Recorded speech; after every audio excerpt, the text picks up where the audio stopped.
Please welcome Vice President and Managing Director of EMEA for Booking.com, Carlo Olejniczak, in conversation with Skift Executive Editor and Founding Editor, Dennis Schaal. Good morning, Dubai. Skift in the house. Carlo in the house. Yes, good morning, everyone. It's good to be here.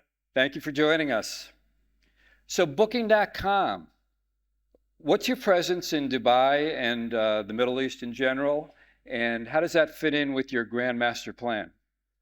I mean, this region is a very important region to us. I would say we have opened our office in Dubai back in 2009. We opened the office in Jeddah in 2013.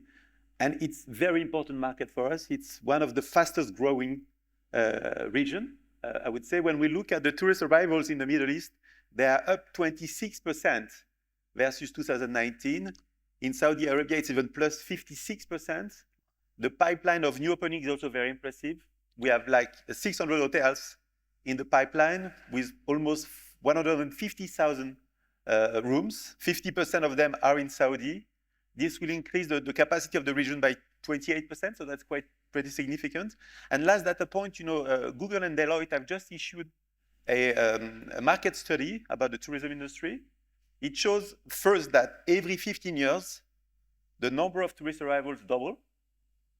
And it shows also that by 2040, Saudi and UAE will become part of the top 15 most visited destination in the world.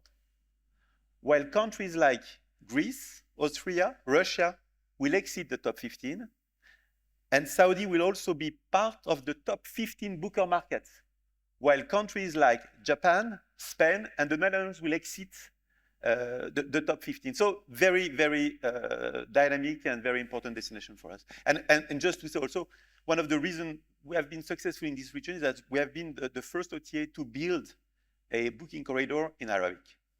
Wow. Speaking of other OTAs, how do you feel like the competitive marketplace is changing in the region? Are there new players up and coming? Are older players getting tougher? I think that there is a lot of competition in our industry. So you have big global players that basically are trying to be everywhere, and you know all of them. You also have, and they are becoming stronger and stronger and really not dropping the ball. And we also have local players. You have Almost Affair in this region, which has a lot of localized content. You have also our Indian competitor, Make My Trip, which is also very big. But I would say competition is good and forces us to keep innovating, to keep challenging ourselves, and to always be on top of our customers and partners' expectations. Keeps you on your toes. Yes. So you did Booking.com did a study identifying trends that you see happening for 2025. I think we have a couple of slides also. So what are some of the biggest trends that you're seeing? So we do these travel prediction reports every year. It's all about customer centricity, trying to understand the customer needs and to use these needs also when we build our products, but also to share these data points with our partners. So we see three main trends, which are very much in line with what we see happening in the society.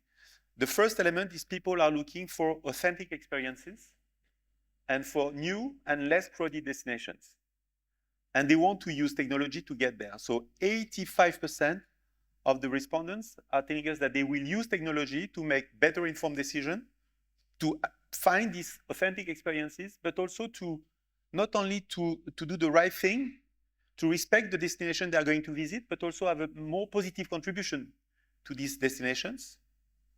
71% also tell us that they are going to use AI basically to curate their trips and to build more personalized itineraries, and these are UAE travelers are responding. 25% of the UAE travelers are also saying that they will not tag a destination that is less known on social media to keep it under the wraps. And 85% will use technology to basically find less crowded destinations. So the first one is about authenticity. The second one is wellness and well-being tourism, which is really booming.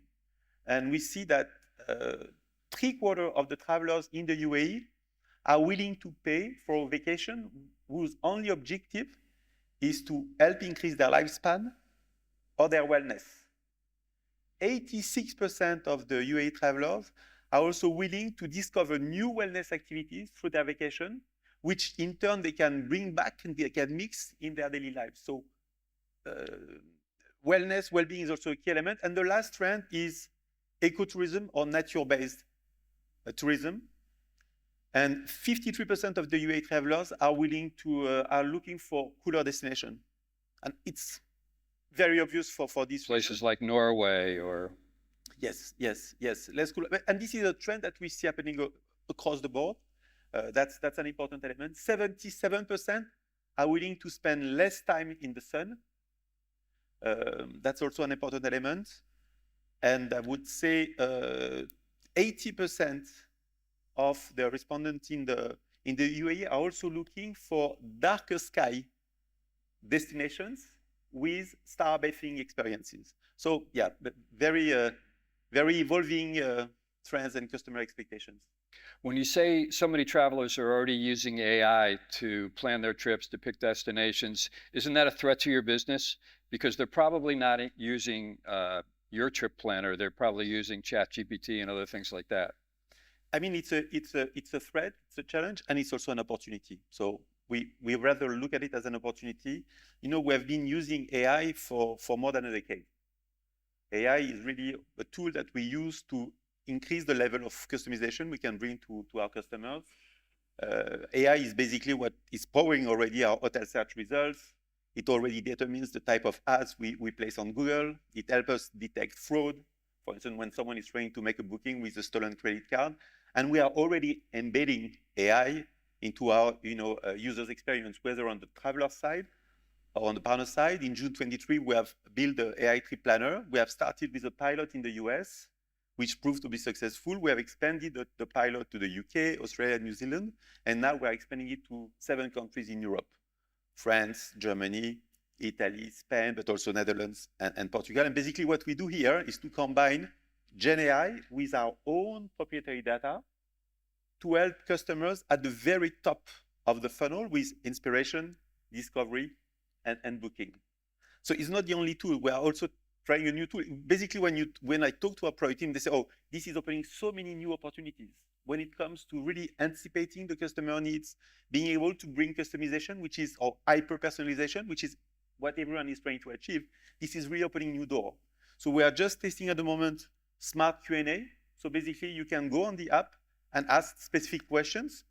Do you have, charging stations for electric cars? Do you accept pets? I have a large dog. Is that okay? Do you have kids facilities? And Gen AI will scan the information available on the property listing, will scan travelers' reviews and photos, basically, to be able to provide the best answer. Is your trip planner rolled out in this region already, or no? It's not yet in this region. Okay. So when will it be? We don't know yet. For the moment, it's 7 countries in Europe, but basically the signals are very positive, and we will keep expanding it. Okay. What are some of your biggest challenges in the region? You talked about how things are changing, the gigantic hotel pipelines, but what are some of the biggest challenges for your company in Dubai and in the Middle East in general? It's basically, we see mainly this region as a growth opportunity. So we always have, so you have competition, things are changing. We always need to be on top of, customer expectation, our partners' expectation. But it's a market in which we have developed very strong relationship with our partners for a long time. So it's really more a business that we look at growing. We have had we have a Click event, our partner event, which we host in Amsterdam every year.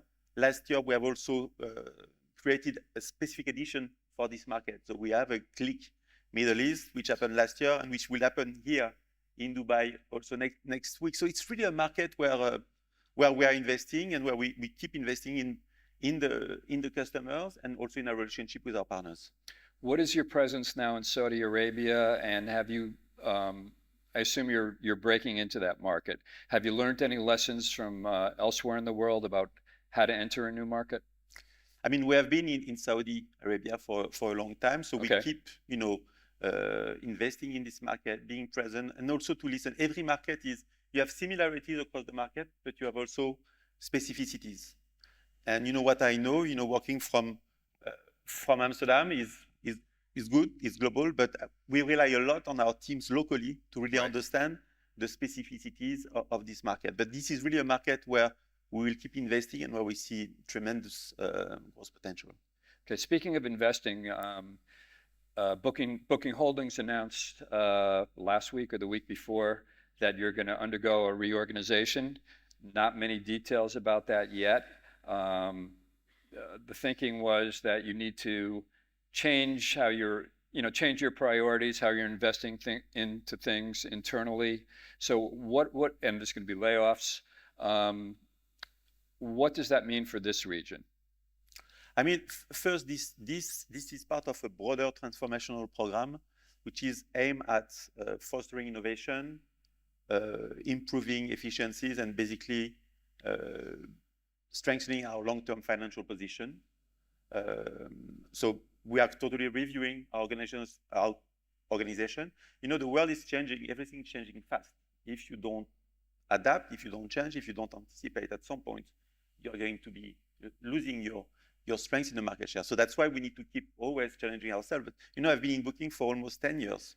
The company has kept transforming its activities forever. So I would say this is a very difficult step for us to take, but it's also a necessary proactive step so that we can remain agile in a very competitive and fast-changing industry, and also so that we can keep driving innovation.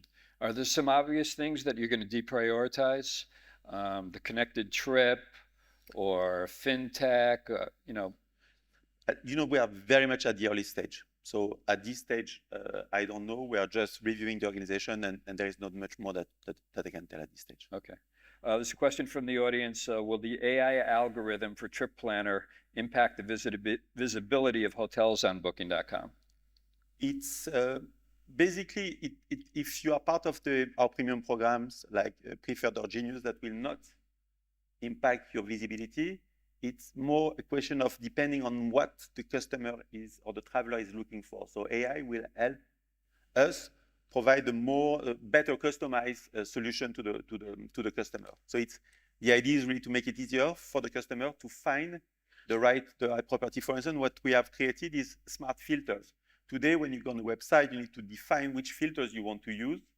Now, what we are testing is that you can use your own words to find the property you are looking for. So, for instance, you know, you are a couple, you just got married, you go on an honeymoon trip to Amsterdam, and you want a hotel with a rooftop bar, a gym, and you want to have canal views in your room. You just need to type this, and then we will use GenAI to scan all the Booking.com inventory, applying the most relevant filters to find the best selection for you. So basically, this will remove the need from manual filtering, but that will not change basically the visibility of your property on the platform.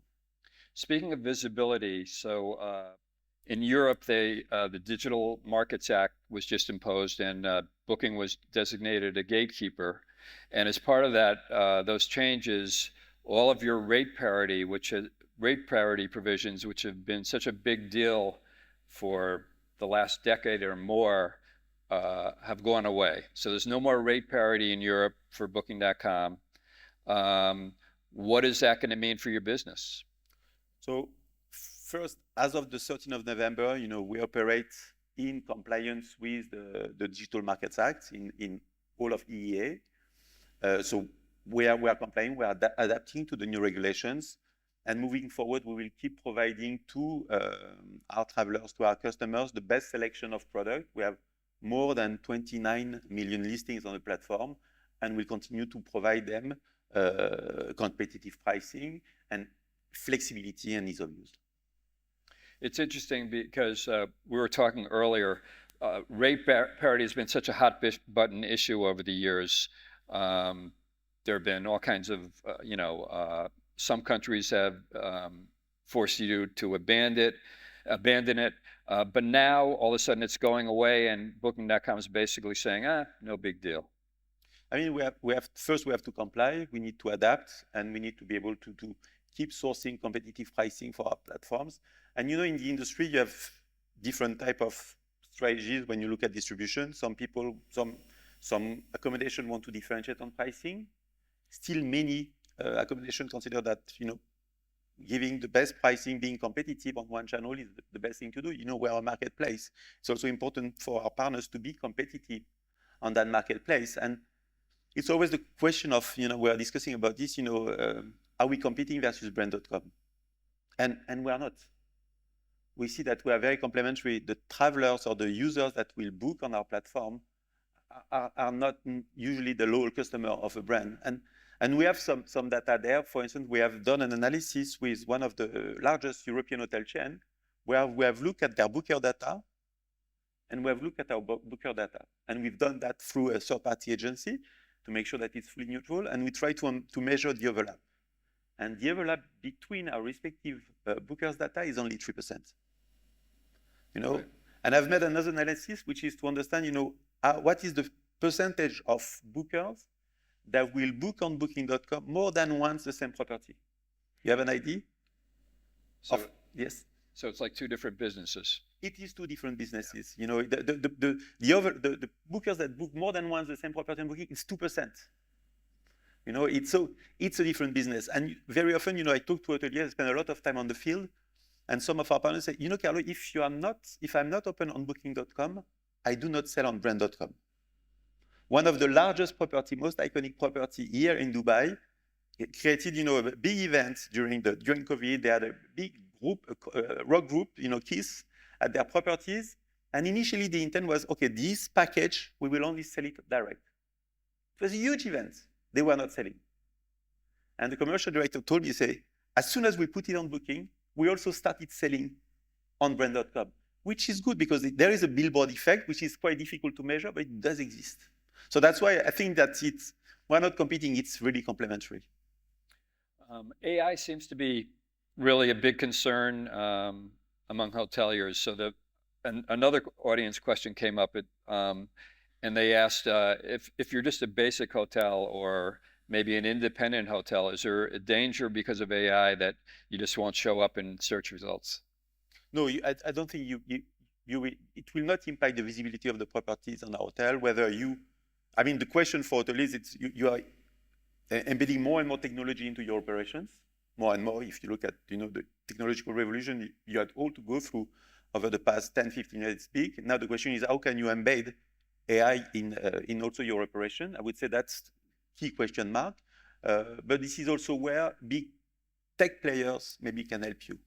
So that's something that we will need to think about. But we are again at the very early stages of embedding AI in the way we operate, in the way we serve our travelers and our partners.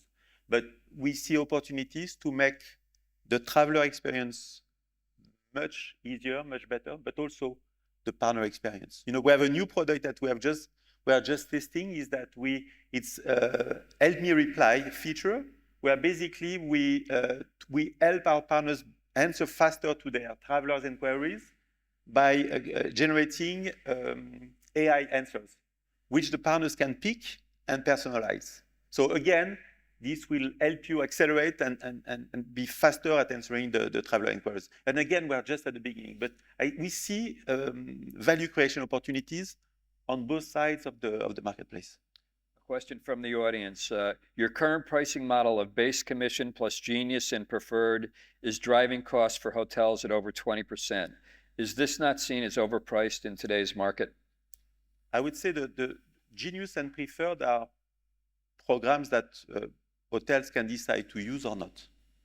So they need to use them based on their needs. Genius and Preferred, the combination of the two products is the best boost that can bring to your product.